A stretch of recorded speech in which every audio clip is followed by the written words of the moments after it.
Good morning. I'm Jerry. Just here sharing some of the words from the Bible with you. You ever wonder why we have a president? Well, most other places and countries before us, they had kings. And before kings, when God brought the people out of Egypt, they had their prophets and they were judges, if you would, over the Israelites. And so in this chapter, in this book and in this chapter, 1 Samuel 8, this is where we get the first king. So Samuel was a prophet, and he was getting old. So chapter 8, verse 1, and it came to pass when Samuel was old that he made his sons judges over Israel. I'm going to skip around because if I read the whole thing, it's not a lot, but for me to read it, it would take a while. So chapter 8, verse 3, and his sons walked not in his ways, but turned aside from lucre or money, and took bribes, and they perverted judgment. So this got all the Israelites, all the people stirred up. So chapter 8, verse 4 through 5, so the elders of Israel gathered themselves together and came unto Samuel unto Ramah, and said unto him, Behold, thou art old, and thy sons walk not in thy ways. Make us a king to judge us like all the nations. So here these people had God providing judgment, in essence taking care of them, and they're still looking at other places, other people. Still kind of blows my mind when I think about it. All right, so chapter 8, verse 7, they reject the Lord.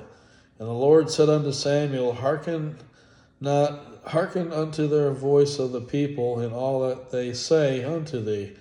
For they have not rejected thee, but they have rejected me, that I should not reign over them. So this is why we have rulers in our world, because the people didn't want to obey the Lord or obey God. So chapter 8, verse 9, how a king shall behave.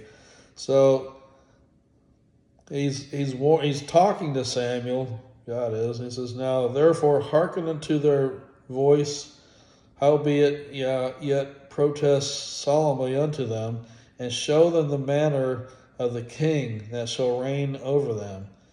So God's trying to tell the people, you want this, you ask for this, but you're not going to want this, because you're not going to like having somebody ruling over you. What got me studying this today was how we're such a divided nation right now. I'm not going to read chapter 8, verse 10 through 18, but in those verses, it talks about all the things of how a king's going to behave. And to paraphrase what you'll read, if you read it for yourself, it talks about how the king's going to take some of your men servants, some of your maid servants, and use them for his own servants. He's going to take, a tenth of your crops, a tenth of your seeds, a tenth of your olive oil, and all this stuff. Basically, you're going to get taxed. What does everybody not want to do? Pay taxes. But this is where it all started coming from. So then, chapter 8, verse 19, the people are, Give us a king. So nevertheless, the people refused to obey the voice of Samuel, and they said, Nay, but we will have a king over us. And chapter 8, verse 20 and 21, Samuel repeated these words to God. Not that he needed to. God knew what the people were saying. But Samuel was obeying the Lord. So here it is, chapter 8, verse 22. And the Lord said unto Samuel, Hearken unto their voices, and make them a king.